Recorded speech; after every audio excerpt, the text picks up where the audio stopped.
you want to get it as close to the floor as you can. And what I'm going to do is I'm going to push these pipes through the floor. And I'm just going to get rid of them. I'm going to go back with PEX. New drains too. I'm going to go back with PVC.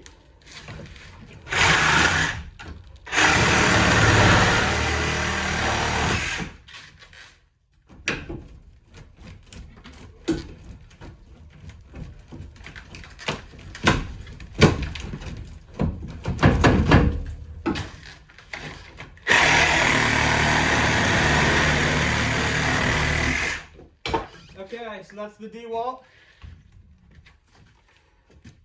XR, brushless, cutting through copper and cutting through galvanized. It can also cut through this steel pipe,